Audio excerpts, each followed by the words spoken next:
My parents called me a failure when I moved out at 18. "You'll be back in a month!" They laughed. I stayed silent. A year later they begged me to come home when I closed the door behind me that night, carrying nothing but a duffel bag and the last shred of my pride. The cold air felt like freedom. "You'll be back in a month!" My father had jeered, waving me off like I was some joke he was tired of laughing at.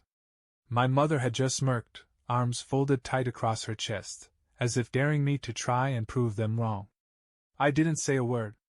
I just stared at them, two strangers who happened to share my blood, and left without looking back. 18 years old. No money to speak of. No real plan. Just a silent vow buried so deep inside me it felt like it was stitched into my ribs.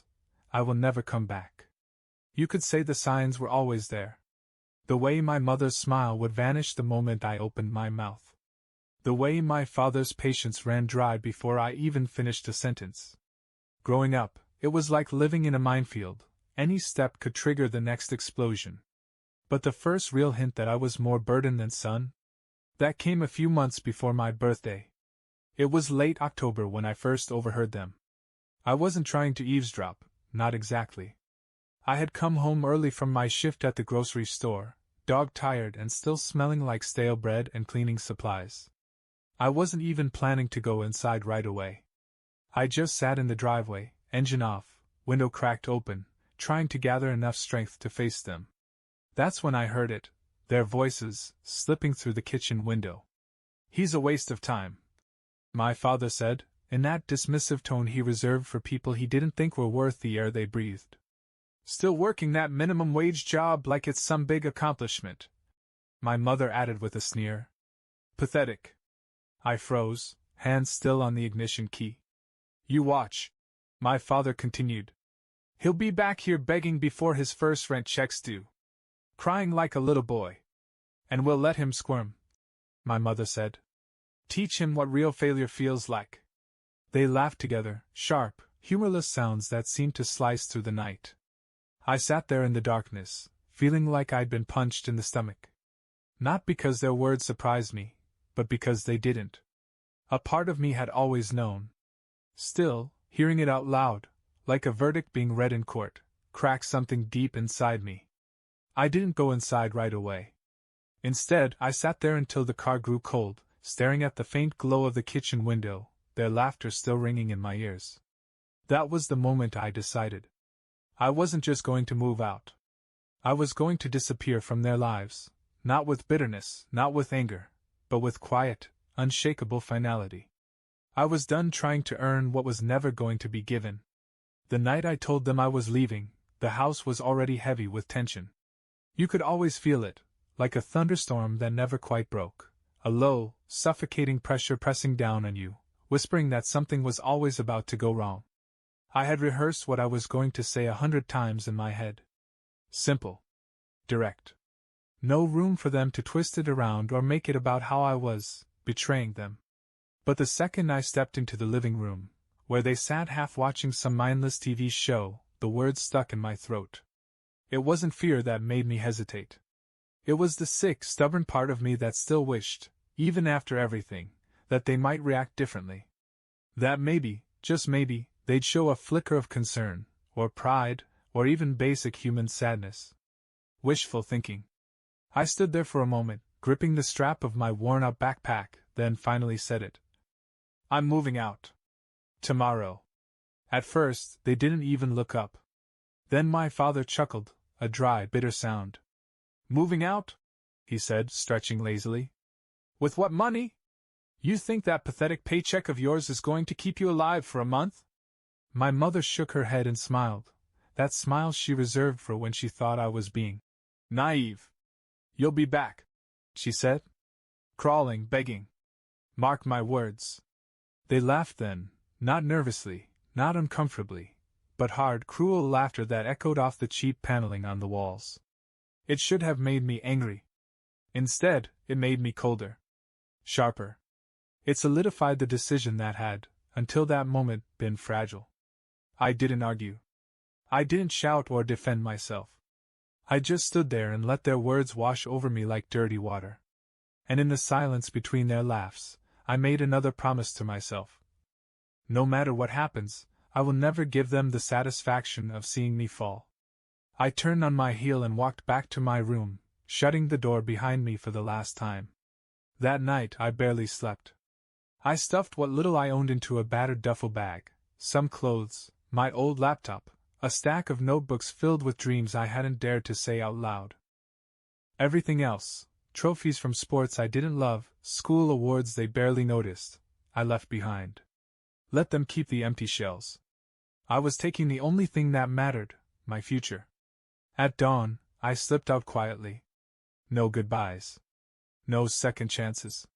The sun was just beginning to rise, the streets washed in pale blue light as I stepped into the uncertain day ahead. For the first time in my life, I wasn't walking on eggshells. I was walking towards something, even if I didn't know what it was yet. Freedom didn't feel like fireworks or cheering crowds. It felt like a quiet breath I didn't know I'd been holding my whole life. I rented a room the size of a closet above a failing laundromat. The walls were so thin I could hear every whir of the old machines below, every argument in the hallway. The mattress on the floor sagged in the middle, the heat barely worked, and the only window overlooked a brick wall. But it was mine. All mine. Rent was cheap, which was good, because the grocery store paycheck was a joke. Most weeks, after paying for rent, bus fare, and a little food, I had maybe $15 to my name. Some nights, dinner was a packet of instant noodles split in half to make it last 2 days. I didn't go out. I didn't see friends. I didn't even tell most people where I lived. I didn't want their pity. Loneliness clung to me like a second skin. I'd come home to silence so thick it felt like another person in the room. There were nights I lay awake staring at the ceiling, wondering if my parents were laughing somewhere, smug in their prediction that I would fail. But every time that doubt crept in, I remembered their faces the night I left. How small and mean they had looked. How certain they were that I couldn't survive without them. That certainty fueled me. I worked every shift I could get my hands on. Stocking shelves overnight. Bagging groceries until my hands went numb. I took odd jobs on weekends, cleaning gutters, assembling furniture, anything anyone would pay for. I was exhausted every second of every day, but strangely it was the first time in my life I felt alive. One night, while cleaning up the back room after a double shift, I found an old book someone had left behind, Learn Coding in 30 Days. I almost threw it out. But something made me slip it into my backpack instead. Later, sitting on the mattress with the city buzzing outside my window, I opened it. The words didn't make much sense at first, lines of code and commands that looked like a foreign language, but it was a distraction from the gnawing hunger, from the aching loneliness. And slowly, stubbornly, I began to teach myself. I spent every free second I had on that battered old laptop, watching tutorials, taking free online classes, building ugly little websites no one would ever see. At first, it was frustrating. More nights than I could count ended with me slamming the laptop shut in pure, helpless anger. But I kept going. Because giving up meant proving them right. And I would burn before I let that happen. Spring came, eventually. The days grew longer, the cold faded, but the grind never stopped. If anything, I pushed harder. I didn't know it yet, but that stubbornness, that refusal to break, was about to change everything. It happened on a Tuesday. Funny how the biggest moments sneak up on you when you least expect them. I had been applying for every freelance coding job I could find, anything that even smelled like a paycheck. Most days, I didn't even get a response. Other days, the rejections came fast and merciless. We're looking for someone with more experience. Your portfolio isn't strong enough. We've decided to go in a different direction. I kept a folder of all the rejection emails. I read through them sometimes, like a twisted little ritual, a reminder of how badly the world didn't want me. But that Tuesday, when I opened my inbox before heading to my grocery store shift, there was something different. An email with the subject line, "You're hired." At first I thought it was spam. Some phishing scam. But when I clicked it open, there it was. A small web design company needed someone to build a basic landing page for a local business. Simple project. $300. due by the end of the week. It wasn't a fortune. It wasn't life-changing. But it was mine. I remember sitting there, stunned, the cursor blinking on the screen like it was daring me to believe it was real. $300. That was more than a week's paycheck at the store. That was groceries. That was rent. That was a tiny crack of light through a wall I'd been punching for months. I worked like a man possessed. Every spare second, every moment not spent at work, was poured into that project. When I finally sent it off, terrified I'd done something wrong, sure they'd find a reason not to pay me, I sat by my email like a kid waiting for Christmas morning. 2 hours later, the payment landed in my account. $300. Real money. Real proof that I wasn't crazy for believing I could build something better. I stood in the middle of my tiny room and laughed out loud, not a bitter, sarcastic laugh like the ones my parents used to throw at me. A real one. A laugh that tasted like oxygen after holding your breath for too long. That night, for the first time in months, I treated myself to something stupid, a greasy, overpriced cheeseburger from the diner across the street. It wasn't fancy. It wasn't Instagram-worthy. But sitting there by the window, the city lights smeared across the glass, that burger tasted like victory. Small? Maybe. But it was the first crack in the dam. The first sign that I could make it. Really make it, without their help, without their approval, without anything but my own 2 hands. I wasn't just surviving anymore. I was beginning to live. The first job led to a second. Then another. One client liked my work so much they referred me to a friend. That friend referred me to another. By the end of the summer, I wasn't just scraping by anymore. I was standing on my own 2 feet. I quit the grocery store job without a second thought. Walked in, handed them my apron, and walked out into the sunlight feeling like I just stepped into someone else's life. Someone stronger. Someone free. I upgraded my living situation, nothing fancy, but a real studio apartment. 4 walls, a bathroom that didn't leak, a small kitchen I could actually cook in. I bought a second-hand car that rattled a little but ran just fine. For the first time, I had savings. A future. Every tiny success built into something bigger. I started studying business strategy late at night, taking free courses online about contracts, client management, marketing myself. I wasn't just building websites anymore. I was building a life. And while my world grew, theirs shrank. At first, I didn't hear anything about them. It was like they had erased me, or maybe I had erased them. But small towns are full of cracks, and news has a way of leaking through. It started with whispers. That my father had lost his job. That the business he bragged about at every family barbecue had finally gone under. Then came my mother's health. Nothing serious at first, but her endless need to control everything turned on her when stress set in. Hospital visits. Medication. Bills stacking up like unpaid debts of character.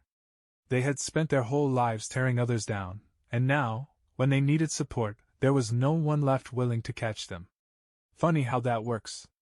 I wasn't surprised. Not really. They had built their castle on sand, on pride, on cruelty, on treating people like they were disposable. And now? Now they were drowning in the ruins of their own making. One evening, about a year after I'd walked out that door, my phone buzzed. An unfamiliar number. I almost didn't answer. But something in me, some old scar, made me pick it up. "Hello?" I said cautiously. There was a long pause. Then a voice I hadn't heard in a year, thin, tired, trying too hard to sound casual. It was my mother. "Hey, it's been a while, huh?" she said, with a forced little laugh. I didn't say anything. I just waited. After a moment, she sighed, not the dramatic kind she used to weaponize, but something raw, something broken. "Listen," she said. "We've had a rough year. Your dad's been sick. Money's tight. We could really use a little help." There it was. No apology. No acknowledgement of what they had done. Just a reaching hand, expecting the same blind loyalty they had spent years stomping on. I almost hung up right then and there. But I didn't. Because for the first time in my life, I wasn't the scared kid trying to win their love. I was the man who had survived without them. And they were the ones who couldn't survive without me. I let the silence stretch between us until it grew uncomfortable. Until she started shifting, fidgeting like a school kid caught in a lie. Finally I spoke. Calm. Steady. Every word shaped by years of swallowing everything I should have said. Funny, I said, my voice almost conversational. I thought I was a failure. She went quiet. I continued, I'd be crawling back in a month, remember? That's what you said, isn't it? Still, she said nothing. I wasn't angry. Not anymore. The anger had burned away long ago, leaving something colder. Cleaner. Truth. You laughed at me, I said. You told me I'd never make it. You made sure I left with nothing but a bag of clothes and a head full of doubt. I could hear her breathing on the other end, shallow and shaky. And now, I said, after everything, you want me to save you. She finally spoke, her voice cracking. We were wrong, okay? We made mistakes. But we're still family. Family. The word hit me like a slap. As if the word alone was supposed to erase everything they'd done. I shook my head, even though she couldn't see me. You don't get to pull the family card now, I said, my voice still calm. Family doesn't treat each other the way you treated me. Family doesn't laugh at your struggles. Family doesn't kick you when you're already down. There was a whimper, maybe a soft sob, but I didn't flinch. I didn't soften. You didn't raise me to be strong, I said. You forged me in your fire, in your cruelty, in your endless need to tear me down. Everything I have now, every success, every step forward, I built because I refused to be like you. Another long pause. Please, she whispered. We need you. I closed my eyes. For a long time, the little boy inside me had wanted to hear those words. But not like this. Not hollow. Not poisoned by convenience. I needed you once, too, I said. And you laughed. I pulled the phone from my ear, stared at it for a moment, and then, with a final, quiet certainty, I hung up. And this time, I didn't feel guilty. I felt free. After I hung up, I sat there for a long time. Not moving. Just breathing. The city outside my window kept humming along, cars in the distance, neighbors arguing somewhere down the hall, a stray dog barking at nothing. Life, uncaring and unstoppable, rolled forward without hesitation. And I realized, so could I. There was no going back now. No last-minute apologies that would magically stitch the broken pieces together. No redemption arc waiting just beyond the next phone call. I opened my messages and blocked the number. Then I went into my email and did the same with the ones they had sent, desperate, manipulative, guilt-ridden pleas, all gone with a few clicks. I even pulled out an old box from under my bed, one I hadn't touched since the day I moved out. Inside were a few faded photos, a crumpled birthday card with a forced "Love you" scribbled on it, and a handful of childhood mementos that, once upon a time, had meant something to me. I went through each item slowly. Not to relive the memories. Not to mourn them. But to say goodbye. When I finished, I took the box downstairs to the dumpster behind my building. I didn't hesitate. I tossed it in. And just like that, the last physical connection to them was gone. Walking back upstairs, the night air crisp against my skin, I felt lighter. Not happy exactly, not yet. But relieved. Clean. The next morning, I woke up without that heavy weight in my chest. The kind of weight you don't even realize you're carrying until it's gone. I made coffee, sat by the window, and watched the sun rise over the city. Golden, new, full of possibilities. It hit me then. I had built a life. A real life. Not the one they had predicted for me. Not the failure they had sneered at. My life. My terms. My future. And I had done it all without their help.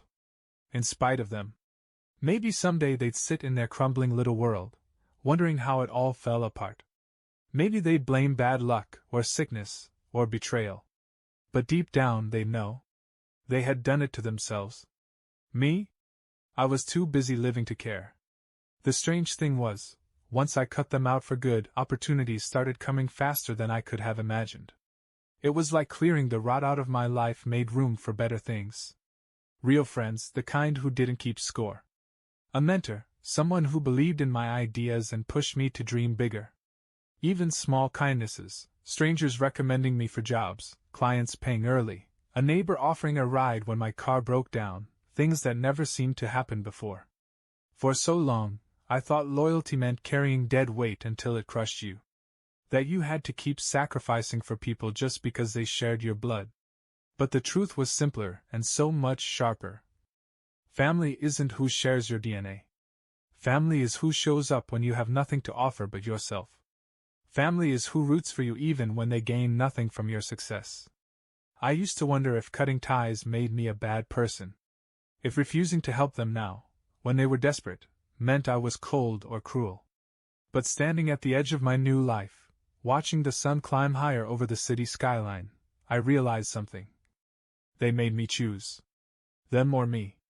And for the first time in my life, I chose myself. No apologies. No guilt. No regret.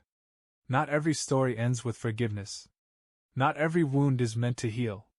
Some wounds are meant to teach you where not to bleed again.